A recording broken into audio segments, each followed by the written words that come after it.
किसके हिस्से में मौत और किसके हिस्से में होती है मौत, क्या कुछ लिखा होता है। दिल्ली में एक मशहूर सरकारी अस्पताल है, जीटीबी हॉस्पिटल। ईस्ट दिल्ली में पड़ता ही है, नॉर्थ ईस्ट दिल्ली में। बात संडे की है, 14 जुलाई तारीख थी। शाम का वक्त करीब 4 से 4:15 बजे। इस जीटीबी हॉस्पिटल के वार्ड नंबर 24 में एक पेशेंट एडमिट था। नाम रियाजुद्दीन उर्फ रियाज के पेट में कुछ इन्फेक्शन था और उसी के लिए उसका ऑपरेशन हुआ था। ऑपरेशन के बाद अब वो रिकवर हो रहा है और शायद अगले कुछ दिनों में उसकी छुट्टी भी हो जाती। रियाज की देखभाल के लिए उसकी एक बहन तरन्नुम हॉस्पिटल में संडे को 14 जुलाई की शाम को उसके साथ मौजूद थी। करीब 4 बजे का वक्त था। एक डॉक्टर आया और उन्होंने उसकी ड्रेसिंग की। ड्रेसिंग का काम खत्म करने के बाद अभी डॉक्टर वापस मुड़ ही रहे थे कि तभी वार्ड नंबर 24 में 4 लड़के दाखिल होते हैं, बेहद कम उम्र के, 20-21 साल। तसल्ली से वो वार्ड में आए, किसी ने ध्यान नहीं दिया। वार्ड में तमाम मरीज और सारे लोग, उनके तीमारदार भी। और इत्तेफाक से ये जो वार्ड था 24, ये वार्ड स्पेशली उन लोगों के लिए था जो जिनका पेट से रिलेटेड कोई बीमारी थी, ऑपरेशन था, और वहीं फिर वार्ड में भेज दिया जाता था। तो ये 4 लड़के आते हैं, वार्ड के अंदर दाखिल होते हैं। अब उस वार्ड में एक साथ कई बेड, वो हर एक बेड की तरफ नज़रें अपनी घुमाते हैं और देखते हैं। देखते देखते अचानक उनकी नज़र रियाजुद्दीन के बेड पर पड़ती है। उसके बाद वो करीब जाते हैं। रियाज की बहन बराबर में, डॉक्टर दूसरी तरफ। और रियाज को देखते ही अचानक अगले ही पल उनमें से 2 लड़के अपनी जेब से पिस्टल निकालते हैं, बेड पर लेटे रियाज का निशाना लगाते हैं और एक के बाद एक 5 गोली दाग देते हैं। 5 गोली रियाज को लगती है। गोली मारने के बाद 4 लड़के तेज रफ्तारी से वार्ड से बाहर निकल जाते हैं। इधर गोली की आवाज़ सुनकर अब वार्ड के अंदर एहसास होता है कि क्या हुआ। आमतौर पर जब गोली चलती है, कोई ज़ख्मी होता है तो लोग उसे अस्पताल पहुंचाते हैं, लेकिन यहाँ रियाज पहले से ही अस्पताल में था, अस्पताल के बेड पर था, कहीं ले जाने की ज़रूरत नहीं पड़ी। डॉक्टर ने देखा, बाकी डॉक्टर भाग कर आए, लेकिन इससे पहले कि इलाज शुरू करते देर हो चुकी थी। रियाज की मौत हो गई। अब रियाज की मौत हो गई। हॉस्पिटल के अंदर शूट आउट, दिल्ली के अंदर बड़ा मामला। फौरन पुलिस पहुंचती है। अब जब पुलिस आती है, सारी छानबीन करती है, सीसीटीवी फुटेज देखती है, उसके बाद केस की तफ्तीश शुरू करती है। रियाज को देखती है और पुलिस को लगा कि ये केस यूं सुलझ जाएगा। वजह ये कि पुलिस के हिसाब से 4 लड़के एक सरकारी अस्पताल जहाँ पे तमाम मरीज हैं, उनके रिश्तेदार हैं, सिक्योरिटी गार्ड है, डॉक्टर हैं, नर्सें हैं, तो सैकड़ों लोगों की मौजूदगी में 4 लड़के अगर एक पेशेंट को गोली मारते तो इसका मतलब है कि जिसको गोली मारी है वो कोई मामूली शख्स नहीं होगा। पुलिस को लगा कि पक्का ये कोई गैंगस्टर होगा और ये गैंग वॉर का नतीजा है, और इसीलिए अस्पताल में घुसकर गोली मारकर चले गए। पुलिस ने कहा चलो पकड़ लेंगे। अब एक टीम लगाई कि जाओ अस्पताल के आसपास सीसीटीवी कैमरा देखो, कौन कौन आए थे।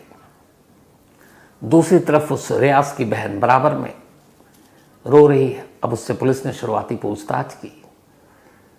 तो जब पूछताछ की तो पुलिस पहली बार हैरान हुई। जिस केस को लगा था पुलिस यूं सुलझा लेगी, जो बहन ने कहानी सुनाई, पुलिस को लगा ये क्या है, कभी ऐसा तो हुआ नहीं। रियाज की बहन ने कहा कि उसका भाई मजदूरी किया करता था, पिता की मौत हो गई, बाद में वो ड्रग्स लेने लगा, ड्रग्स की वजह से पेट में इन्फेक्शन हो गया, डॉक्टर को दिखाया यहाँ लाकर, डॉक्टर ने कहा ऑपरेशन करेंगे, ऑपरेशन कर दिया और अब वो रिकवर हो रहा था। हमारे भाई की किसी से दुश्मनी हो भी नहीं सकती क्योंकि हम लोग बहुत गरीब लोग हैं। अब जब पुलिस ने ये बात सुनी तो लगा कि यार एक मजदूर टाइप का आदमी एक अस्पताल के बेड पर और 4 शूटर आते हैं, जान जोखिम में डालकर इतना बड़ा रिस्क लेकर उसको 5 गोली मारते हैं और चले जाते हैं। तो इतना उन्होंने जोखिम लिया क्यों? अगर ये न गैंगस्टर है, न किसी गैंग से जुड़ा हुआ एक आम मामूली मजदूर है, फिर भी पुलिस को लगा कि कुछ ना कुछ तो होगा। उन्होंने कहा रियाज की कुंडली खंगालते हैं। अब रियाज की बिल्कुल पास्ट प्रेजेंट सारी हिस्ट्री उन्होंने खंगाल ली। पता चला बहन सही कह रही थी। सीधे साधे लोग, गरीब लोग, किसी से दुश्मनी की कोई वजह ही सामने नजर नहीं आई। अब पुलिस हैरान की, मतलब शूटर हॉस्पिटल में घुसकर एक आम इंसान को यूं अपनी जान दांव पर लगाकर मारकर क्यों गया। उधर सीसीटीवी कैमरे को खंगाला गया, उस सीसीटीवी कैमरे में 4 चेहरे कैद हुए। पुलिस ने उसको सर्कुलेट किया। फिर लोकल पुलिस से पता चला कि इनमें से 2 चेहरे ये हैं, यहाँ रहते हैं। अब उनके पीछे टीम लगाई गई, लेकिन वो पकड़ में नहीं आ रही है। अब इधर पुलिस परेशान कि क्या किया जाए। तो फिर पुलिस ने कहा कि चलो यार, तफ्तीश हॉस्पिटल के अब बाहर की बजाय अंदर से ही करते हैं। तो उन्होंने पता किया कि 14 जुलाई को इस अस्पताल के इस 24 नंबर वार्ड के अंदर और कौन कौन से ऐसे पेशेंट थे जो मौजूद थे और जिनको शायद शूटर मारने आए हो। हर एक पेशेंट की कुंडली खंगाली गई। वो सारे शरीफ भोले भाले लोग। पुलिस की ये तफ्तीश भी नाकाम कि इनमें से कोई ऐसा नहीं है। फिर क्या करें। उधर दूसरी टीम लगी हुई उन चारों को पकड़ने में। इधर फिर तभी पुलिस ने कहा कि नहीं, चलो 14 जुलाई छोड़कर 12 और 13 जुलाई को पता करते हैं इस वार्ड में कौन कौन था, कितने पेशेंट आए, कितने डिस्चार्ज होकर चले गए, शायद उससे कोई क्लू मिले। अब उसकी लिस्ट निकालनी जाने लगी।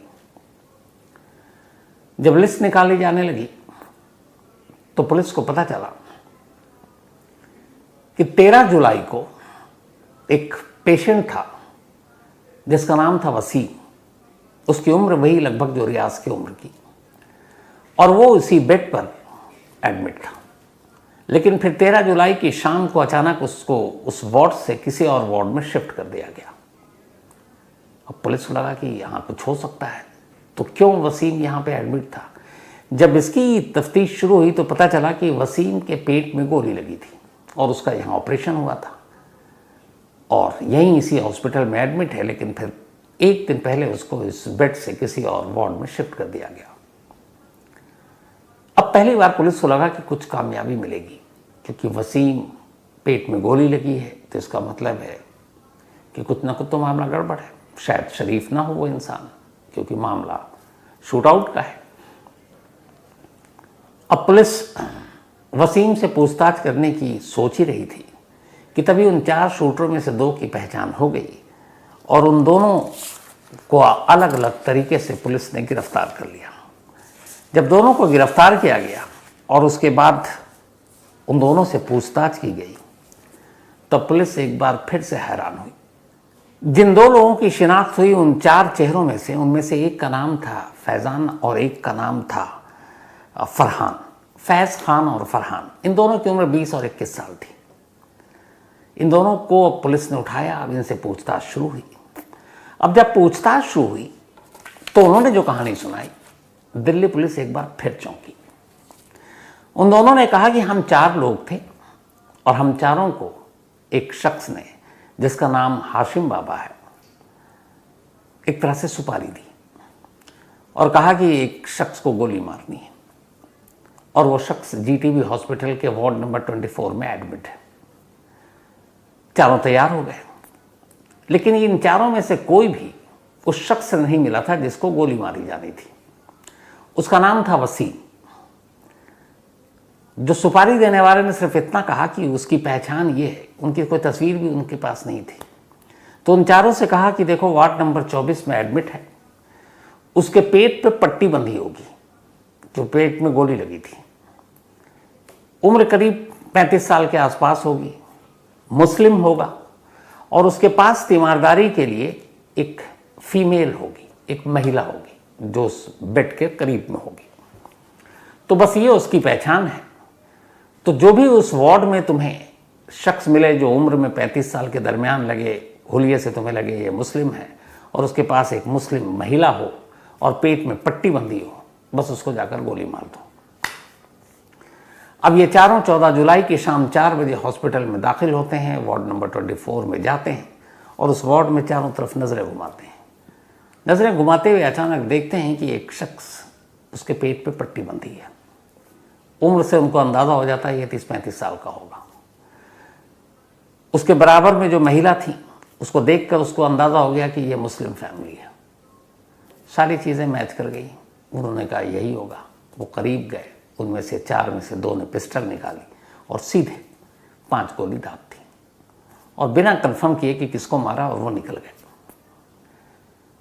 अब जब इन दोनों से ये कहानी सुनी गई तो पुलिस को लगा कि ये क्या हुआ, लेकिन अब सवाल था वसीम कौन है जिसको मारने के लिए आए। तो फिर पुलिस ने अब वसीम की कुंडली खंगाली। तो वसीम की कुंडली खंगालने के बाद अब जो सुपारी जिन्होंने दी वो और ये चारों, अब सारी कहानी एक साथ आई और उस एक कहानी ने एक मिस आइडेंटिटी शूट आउट का एक खुलासा कर दिया। मतलब एक गलत शूट आउट, एक मौत जो नाम किसी और के हिस्से में थी, मौत किसी और के हिस्से में आई। ईस्ट दिल्ली के इलाके में वसीम नाम का एक क्रिमिनल रहा करता था। उसके ऊपर 13 से ज़्यादा केसेस थे, अटेम्प्ट टू मर्डर और बाकी स्नैचिंग, देन ज़बरदस्ती वसूली करने का। और वहीं एक गैंग था, उस गैंग का नाम था, उसका सरगना था हाशिम बाबा। हाशिम बाबा तिहाड़ में है, तो वसीम उसी के लिए काम करता। लेकिन फिर बीच में कुछ अनबन हो गई हाशिम बाबा के साथ, तो वसीम ने हाशिम बाबा का गैंग छोड़ दिया और वो उसी इलाके में एक और गैंग था जिसका नाम था छेनू गैंग। उसने छेनू गैंग ज्वाइन कर लिया। इसके बाद 2023 में वसीम पकड़ा गया और पहुंच गया तिहाड़ के मंडोली जेल में। मंडोली जेल में जब वो गया तो वहाँ हाशिम बाबा गैंग के बहुत सारे गुर्गे बंद थे और उन लोगों को पता था कि इसने गैंग छोड़ दिया, हाशिम बाबा से गद्दारी की है, तो वो इसके पीछे पड़ते रहते थे। एक दिन मौका मिला और वसीम ने हाशिम बाबा की गैंग के 3 लड़कों को ब्लेड मारकर ज़ख्मी कर दिया, ज़ख्मी किया। उसके बाद अब वो लोग उसके पीछे पड़े, लेकिन वो जेल में सुरक्षित अपने आप को। तब हाशिम बाबा ने यह तय किया कि जैसे ये जेल से बाहर आएगा इसका काम तमाम कर देंगे। उसके बाद अप्रैल 2024 यानी अभी जमानत पर वसीम बाहर आ गया। जब बाहर आया तो हाशिम गैंग को पता चल गया। अब उन्होंने उसकी रैकी शुरू की। इत्तफाक से 13 जून को देर रात करीब 2 बजे वसीम अपने एक साथी के साथ वेलकम एरिया से गुजर रहा था मोटरसाइकिल पर। हाशिम बाबा के गैंग उसके ताक में थी। 7 लड़के आए और उन्होंने उसका रास्ता रोक कर अचानक उस पर गोलियां चलानी शुरू कर दी। वहीं फुटपाथ पर 2 लोग सो रहे थे, कुछ गोलियां उन्हें लगी। 4 गोली वसीम को लगी, लेकिन फिर भी वो अपने आप को उनके चंगुल से बचाता हुआ वहाँ से निकल भागा। भागने के बाद कहीं छुपा, फिर उसके जानने वाले उसे लेकर फौरन जीटीबी अस्पताल पहुँच गए। ये बात है 13 जून की, बल्कि 14 जून की सुबह हो गई।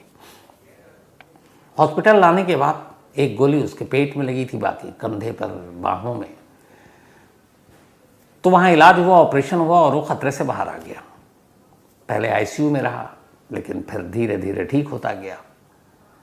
अब उधर अभी तक हाशिम बाबा गैंग को ये पता नहीं था कि उस गोलीबारी में वो मरा है कि नहीं मरा। अब उन्होंने उसके घर के पीछे मुखबिरी करनी शुरू कर दी वसीम के।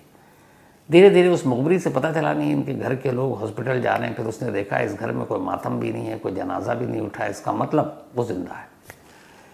अब उन्होंने पता करना शुरू किया कि वो कहाँ एडमिट है। अपने मुखबिरों को लगाया और पता चला कि वो जीटीबी हॉस्पिटल में एडमिट है, ऑपरेशन हो चुका है और अब वो ठीक है। और हॉस्पिटल में उसकी बीवी उसकी तीमारदारी कर रही है। धीरे धीरे उन्होंने और अपने मुखबिरों को लगाया तो पता चला कि अब वो वार्ड में शिफ्ट हो गया है और वार्ड नंबर 24 में इस वक्त एडमिट है। जब ये पुख्ता जानकारी मिली तो हाशिम बाबा ने 4 लड़कों को उसका कत्ल करने के लिए किराए पर लिया, बिल्कुल 20-21 साल के लड़के, और उससे कहा कि तुम्हें हम पैसे देंगे। एक शख्स है जिसको हॉस्पिटल में घुसकर गोली मारनी है, एग्जिट प्लान भी बताया कि तुम पकड़े नहीं जाओगे।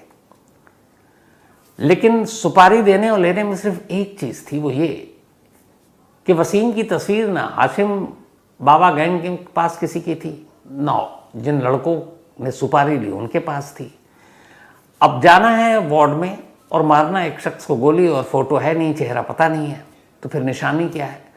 तो वही 3-4 निशानी हाशिम बाबा ने उन शूटरों को दी। पहली कि जिस शख्स के पेट पर पट्टी बंधी हो क्योंकि गोली लगी थी, ऑपरेशन हुआ है, वही हाशिम बाबा होगा। जिस शख्स की उम्र 35 साल के दर में आसपास होगी और पेट पे पट्टी होगी, वही हाशिम बाबा होगा। जिस शख्स के पेट पे पट्टी बंधी होगी, 35 साल का होगा और मुस्लिम लगेगा बातचीत से, वही हाशिम बाबा होगा। और जिस शख्स के पेट पे पट्टी बंधी होगी, उम्र 35 साल होगी, मुस्लिम होगा और उसके पास उसके बेड के करीब एक महिला होगी जो उसकी बीवी है, तो समझ लो वही वसीम होगा। तो हाशिम बाबा नहीं। तो अब शूटरों को ये 4 चीज़ें बताई गई कि पट्टी, उम्र, मुस्लिम और बराबर में उसकी एक महिला तीमारदार। अब इसके बाद फोटो वोटो था नहीं। अब इत्तेफाक से उनके पास जानकारी पुख्ता थी कि वो वार्ड नंबर 24 पे एडमिट है। इत्तेफाक से 23 जुलाई की शाम को कुछ तबीयत बिगड़ती है वसीम की, और दूसरी तरफ उसकी वाइफ पुलिस को एप्लीकेशन भी दी हुई थी कि जिन लोगों ने उस पर हमला किया है वो अस्पताल में भी उस पर हमला कर सकते हैं, इसलिए उसको किसी खुफिया वार्ड में या किसी ऐसी जगह रखें जहाँ पर उस पर हमला ना हो सके। तो शायद वो दोनों चीज़ थी।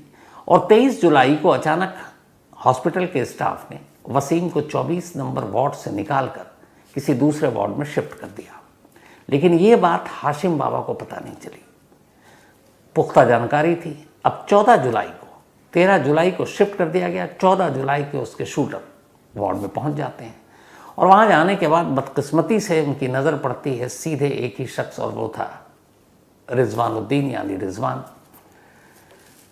जो कि बेड पे लेटा हुआ था, पेट पे पट्टी थी और उसका नाम मुस्लिम था, और बराबर में उसकी बहन तरन्नुम थी। तो चारों चीज़ें जो बताई गई थी वो मैच कर गया। उन्हें लगा ये टारगेट है, उन्होंने गोली मार दी और वहाँ से निकल गए। मतलब जान किसी और की लेनी थी, जान किसी और बेकसूर और बेगुनाह की चली गई। तो ये थी एक मिस आइडेंटिटी वाली शूट आउट, जिसमें कत्ल किसी और का होना था लेकिन कातिल ने जान किसी और की ले ली। 2 शूटर पकड़े गए हैं। जो 2 मेन गोली चलाने वाले हैं वो अभी तक पकड़े नहीं गए और पुलिस उनके पीछे पड़ी हुई है। तो ये थी आज की कहानी ख़त्म करूँ उससे पहले वही अपना सिलसिला। आज पूर्णिमा वशिष्ठ, इनका बर्थडे है, तो हैप्पी बर्थडे पूर्णिमा जी। और ये भेजा है प्रभात वशिष्ठ जी ने। साथ ही एन विशाल सिंह का भी आज जन्मदिन है, तो हैप्पी बर्थडे विशाल सिंह साहब। धारिया डाभी, इनका भी आज बर्थडे है, तो हैप्पी बर्थडे धारिया डाभी। और ये नवगन डाभी जी ने भेजा है, उनके बेटे हैं, नवगन जी के बेटे हैं धारिया। सपना का भी आज जन्मदिन है, तो हैप्पी बर्थडे सपना। और ये भेजा है दीपक हडिया ने। साथ ही माही सिंह, इनका भी बर्थडे है, तो हैप्पी बर्थडे माही। और ये भेजा है गुरुमूल चंद भाटी जी ने, उनकी बेटियां हैं वो। शबाना और मिराज, इन दोनों की मैरिज एनिवर्सरी है, तो पूरी सिदरा फैमिली की तरफ से आपको और क्राइम तक फैमिली की तरफ से शबाना और मिराज हैप्पी मैरिज एनिवर्सरी। इसके अलावा एक और हमारी क्राइम तक फैमिली मेम्बर ने विश भेजा है मैरिज एनिवर्सरी की, लेकिन उन्होंने अपना नाम नहीं लिखा, और शादी अपने पेरेंट्स का भी साथ ही उन्होंने नाम नहीं लिखा। लेकिन उनको पता चल जाएगा, वो अपने पेरेंट्स की मैरिज एनिवर्सरी पर विश करना चाहती हैं। हालांकि उनकी फादर की 2021 में डेथ हो गई थी, मदर हैं, और 16 जुलाई 1991 को उनके पेरेंट्स की शादी हुई थी, 16 जुलाई 1991। तो हमारी जो गुमनाम क्राइम तक फैमिली मेंबर, पूरी क्राइम तक फैमिली मेंबर की तरफ से आपके पेरेंट्स को हैप्पी मैरिज एनिवर्सरी। मम्मी को यहाँ, और पक्का पापा ऊपर से आपके देख रहे होंगे, तो हैप्पी मैरिज एनिवर्सरी। तो कहानी में आज इतना ही। अब आपसे मुलाकात होगी कल रात 9 बजे किसी नई कहानी के साथ। तब तक अपना और अपनों का ख्याल रखिएगा। Thank you very much.